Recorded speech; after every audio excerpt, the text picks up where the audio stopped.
Welcome to the Blue Watch, your backstage pass to the lives of frontline officers and the leadership steering the way. I'm Chris Casto. Together we'll navigate the challenges, hear the frontline stories, and leadership insights from those behind the badge. Today we're sitting down with Ed Boudreau. From Army Sergeant to Austin Police Sergeant, he's seen the evolution of leadership over the years. Well, I was in the military in the 90s, and the first thing that I was taught when I got in the military was never ask why. Like, you don't ask why. You're told to do something, you do it because that's what you're told to do, and that's the end of it. Coming here, there's a little bit more of an adult environment, a little bit more of a peer-on-peer relationship with your leadership. At that point, leadership was starting to get to the point where they wanted to explain the why. They wanted to be able to get that buy-in from people. I think what happens when you explain the why to people is they actually get buy-in. And it's a powerful tool when people have buy-in because, as a leader, you can sit back and they want to do the work because they know what's going on. They know why it's being done. And they can start to get into their own creativeness and they can come up with solutions without even having to come to you with problems. Yeah. What type of creative solutions have you seen around? A real good example that I like to use is during the 2020 riots. We really struggled the first several months out there. We didn't have much on-the-ground leadership. There was a lot of, from day-to-day, differences in what was expected of you. You didn't know if the leadership that day wanted you to make arrests. They didn't know if they wanted you to, go out and talk to people or hold hands or whatever it was. For me, when Mistrick, he was a sergeant at the time, he started doing a class. Basically, he was telling us what we could and couldn't do by law. He put on a mobile field force class, and he had everything broken down on the process and how to do things. He had all these different laws that were written out on things that we would, arrestable offenses, and it really gave everyone direction on the ground. And in my belief, shortly after that happened, the tides really started turning where we started to get more control over all these riots. And I think that's when they started to slow down from a riot into more of a protest because we started enforcing these laws that we should have been doing from the beginning. Tell me a job that you've had that has had the most impact throughout your career. Without a doubt, CID. Yeah. To see the turnaround that those guys were able to do, it was amazing. It's a unit that was historically thought of as a substandard unit. It was the place that detectives would go to retire. It's a good hidey hole. It's a day shift through the week. Yep. Not the expectation bar wasn't that high. Yep. Yeah. Well, I was fortunate enough. I ended up on Team 2 up north working under Brett Tableroux. And he and I had worked together in the past on some patrol shifts, and we knew each other pretty well. And he pulled me into that unit, and I worked there for a couple months before I promoted. Knowing I was going to promote and knowing I was more than likely coming to Team 1, he started showing me how the job was done. So I had a real good opportunity to basically get FTO'd for a sergeant position. It doesn't really happen that often. Usually you're just kind of put in the position. They're like, hey, go figure it out. And when I got down to Team 1, I recognized that there were some really good detectives down here. Like it wasn't... Before I came down here, I didn't know anyone here, so I didn't really know what to expect. So you think the worst, but when I got here, I was like, man, there's some good guys here, right? Like, they're smart, they work hard, but the production wasn't there. So we started, myself and Tab, we started looking at ways to get more production out of these guys that were more than capable. And we started devising tracking systems, we started devising standards. At the end of the day, what it came down to was that we set a standard. We vocalized that standard to our detectives. It was, hey, this is what's expected of you. And then we held them accountable if they didn't meet those standards. But then we just sat back and let things happen. This team alone went from a team that was writing anywhere from 10 to 12 warrants a month to a team that was consistently writing 80 warrants a month. Like, they just blew it up. And they weren't doing anything earth-shattering. They weren't doing anything groundbreaking. They were just doing good old-fashioned detective work, but they were doing it. And the best part about it was they were having fun doing it.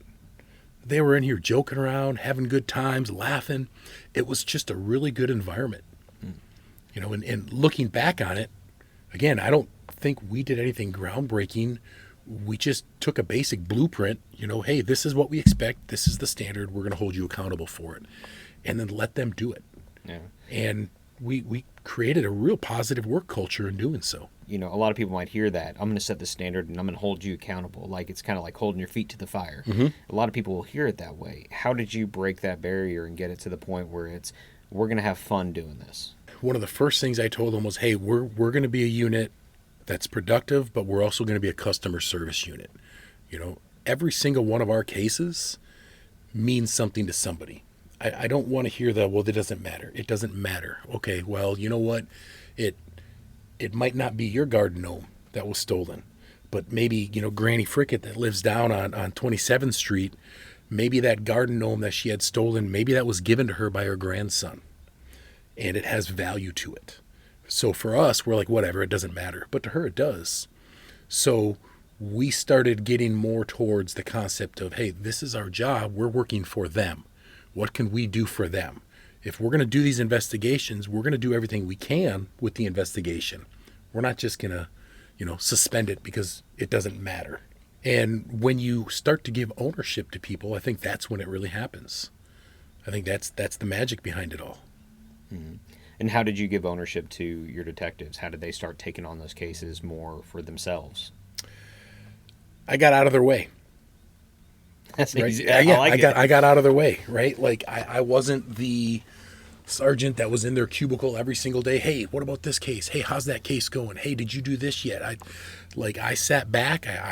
The cases were assigned, and unless they had questions and they came to me, the next time I saw the case is when it came through my queue as a green flag, as a cleared out report. And if there were questions when I read it, I'd go talk to them, and they'd give me an explanation. Like, hey, this sounds good. I agree with you. We're good. And it's not like they were just ignoring the work that was coming through in the beginning. It's just that this kind of lit a little bit more of a fire under them. Yeah, I really think the buy-in is where it's at, right? Like they had that ownership. They had the buy-in. They had something other than this is just a process. Like, oh, this is somebody's stuff, Well, how would you like it if it was your stuff taken? I know that if my stuff was taken, I'd want a detective to be looking at it and finding it. And I'm going to mention this one guy by name Aaron Garcia. He popped a guy. It was a group of 3, and he ended up linking them to 4 different BOVs, and he ended up writing paper on all of them. And we went from having sometimes 50 and 20 BOVs a month to having 4 over the course of the next 3 months after all 3 of these people were hooked up and put in jail. Nice. It was a huge bust for him. It was awesome to see the change. I'm actually looking at my stuff right here because I was tracking it right there. You see all these 27, 18, 11, 19, and all of a sudden it's 4, 0, and 1 after the arrest is made. I just nailed it. Is that something that you consider your leadership style is, set the example and then get out of the way? Or what would your leadership style be? Probably one of the biggest influences I've had in leadership would be the book Extreme Ownership. I read that right after I promoted to corporal, and I've since read it 3 more times because I just think it's such an excellent leadership book. So I buy into that philosophy. Hey, I might go to a new unit and it might not be the best unit in the world, but you know what? It's mine. And if there were problems there before I got there, guess what? They're mine now, right? So I'm gonna take them on, and I'm gonna see what I can do to get them fixed. And if I can't get them fixed, then I'm gonna find someone else who can get them fixed. Because at the end of the day, if I don't get them fixed, whether they were there before me or not, they're there now and they're mine. So that's a huge part of my belief with leadership. Is I think if we can just get that concept of, own it, own it, quit making excuses. Unfortunately, we might have some people that aren't going to buy into that philosophy. They might be of a different leadership style, maybe a little bit more autocratic, where they're like, I'm going to tell you what to do and you're going to do it, and that's the end of it. And, if you look at leadership as a whole, it's really evolved over the last 10, 15 years. I talked about it when I was in the military. You don't ask why. You do what you're told to do. That was a very autocratic leadership. And even as a parent, nowadays I wouldn't want to do that with my own children. I'd be like, no, I'm going to tell you why you need to do it, because you're going to get more buy-in that way. Leadership and parenting isn't really that much different. I've learned more about being a parent from my experience as a leader than I have being a leader from my experience as a parent. It's weird, but there really is a parallel to it. But the evolution of leadership has come from that autocratic, don't ask why, just do what you're told. And that was the extreme, right? Like, we were there everywhere. It was in the military, it was there. It was in law enforcement, you were there. Like, that was just the way to do it. If I have my toolbox and I got a screw that I need to screw in, I might pull out that servant leadership that's a screw. I might pull out my screwdriver to fix that. But sometimes I got bolts. Sometimes I got wires. Sometimes I got nails, right? Like, I got to be able to reach into that toolbox and take out other tools to be able to use them from those times. Mm-hmm. And I think that's where we're at in leadership right now, is we're recognizing that we went from one extreme to another, and now we need to get back into that middle. So I don't necessarily think it's reinventing the wheel as much as it is taking it out and dusting it off, because we can be that multi-purpose tool that can get the job done depending upon what the situation calls for. Yeah, the right tool for the right job. Exactly. But it doesn't matter what level you are. If you're a police officer, you're a leader. And, let's not forget, we've all been through FTO. The first day that you get in that car, your FTO is going to take you to the worst call that he can find, and he's going to say, you're in charge. What do you need? Tell me what you need. What are you doing? You're running that scene. You've been a cop for 27 minutes, and you're out there running a crime scene? Yeah, we expect cops to be leaders. Not only that, but we're leaders in the community. How many times have you been sitting in your car just thinking you're catching a break, maybe catching up on some emails, and all of a sudden somebody knocks on your window and they start asking you questions about something that you have no idea about, whether it be a red light camera on such and such intersection, or how do you get here, how do you do this? Like, people expect us to kind of know how to do everything in our job. We're leaders in the community. So it's not really rank specific. And I think that's probably part of the reason why it is that way, is because as we adopt new leadership philosophies from the top down, they're doing the same thing on patrol because they have to. And so now you are developing a new leadership program for Austin PD. We developed an outline that is very similar to FBI's LEADA Academy, which is their leadership academy.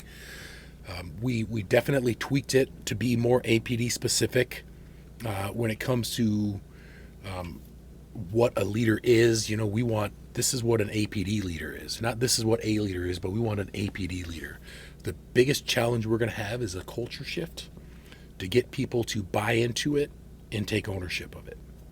So changing culture is a huge part of the class. Yeah. And you change culture here in CID. The overall shift of, hey, I'm going to raise the expectations. Here's where the bar is going to be from now on. Mm-hmm. How do you see the culture change being across the department? Slow. I think it's to come into an office with 9 people and do it. It took about a year to a year and a half to do it, to really see it take full-fledged. You see it little bits here and there, but to really take hold, a good year to a year and a half. Optimistically, 5 to 10 years as a whole for a department. And, you just got to understand that there's so many different units out there that kind of do their own thing, and they're successful doing it. So, leave them alone, right? But then you also have units that just don't want to change. They might not be doing very well right now, right? So how do you affect that change without coming in and being like, this is the way you do it? You have to get that buy-in. You have to get that ownership to it. They have to want to. How do you get that buy-in? Your leadership. It's 100% on your leadership. Look, as a leader, and I don't use the word supervision, I use the word leader. Every single thing you do, from the way you dress to the way you walk to the way you stand to how you talk to what you say, it's on display. Like, your leadership is on display 100% of the time. And if you have that mindset of, well, what we do isn't really that important. Well, what do you think your detectives or your officers are going to think? It doesn't really matter, right? If you say, hey, this is what I need you to do, and then they don't do it, but then you don't do anything. Well, standards aren't what you say, they're what you're willing to accept. So it doesn't matter if I tell them this is what needs to be done. What matters is if it doesn't get done, what happens? Accountability. That's huge. If nobody's held accountable, then nothing's going to get done. You have to be clear on your standards to begin with. Being new in a unit, you can't just come in and hold people to your standards. You have to come in and you have to tell them what your standard is first. And without a doubt, there's going to be growing pains. There's going to be misunderstanding. There's going to be, I just kind of out of habit I did that. And I think there's understanding with that. But when things aren't done, I think the worst thing a leader can do is to just do them themselves. If I had a guy and I said, hey, I need you to make 3 calls to this person before you suspend the case. And I look at the case and he's only done it once. Like, for me to pick up my phone and call that person again, like, I'm doing their job. I've now told them, you don't have to do it, I'll do it for you. So you go out there and you say, hey, here's this case. You were supposed to call 3 times, you only called once. You need to get it done. And through those little things, those little acts, they start to see, like, hey, if he says it, it's what we need to do. Along with all the other stuff we've talked about, they begin to get the buy-in and they begin to understand the why. Well, why are we doing this? Well, because that person holds value to whatever was taken. Yes, that person was physically assaulted. That's a very emotional situation for a person to be in. Don't treat it like it's no big deal to you, because whether it is or isn't doesn't matter. It is to them. And at the end of the day, we're a police department. That's what we do, right? There is one goal of a police department, and that's public safety. That's our mission. And I think sometimes we lose track of that when we start getting to inward thinking. Like, well, I don't want to do that, or I don't like that, or I don't think it's a big deal. Well, this isn't I. This isn't about you. What is something that we can do as leaders to encourage our officers, encourage our people to stay motivated in today's climate right now? Man, that's the golden question right there, right? The best answer I can come up with is that if you're waiting on motivation to do something, you've already failed. I'll use the gym for example. I go to the gym 4 days a week and I work out, and I'm not the most physically fit guy in the world, anything like that. But to be honest with you, I hate it. I hate going to the gym. And every morning I come in here and I think of excuses to not go to the gym. And it usually takes me about 20 minutes, and I'll be like, I just need to go and get it done. And I have the discipline to go get it done. So it's not really about motivation, it's about discipline. You're not doing it because you're motivated. You have to do it because you're disciplined, because that's what you're supposed to do. That's the difference, because you're not going to be motivated every day, but you got to be disciplined every day. I like that. So you're not going to be motivated to do the job every day that you come to work. But you have to be disciplined enough to know that, okay, somebody out there needs me to actually do my job to the best. Yeah. I mean, we're all human. We're going to have bad days, right? You might have had a fight with your significant other. There might be something going on with your kid at school or something like that. And you're going to come in and you're going to be down in the dumps. You're like, God, I don't want to be here. I don't want to be here. I need to go do this, or I need to take care of that, or I got this going on with this. And, but at the end of the day, you just got to be like, okay, that's that. I can't control that now. That is at home. Right now I'm at work. I need to focus at work. I have a job to do. I'm going to go out there and I'm going to do it because that's what they're paying me to do. That's my job. What is it that drives you in your career? Like, what is it that drives you, your reason to be in law enforcement? I look at where it was when I started. And, you and I, we came through the 112th together.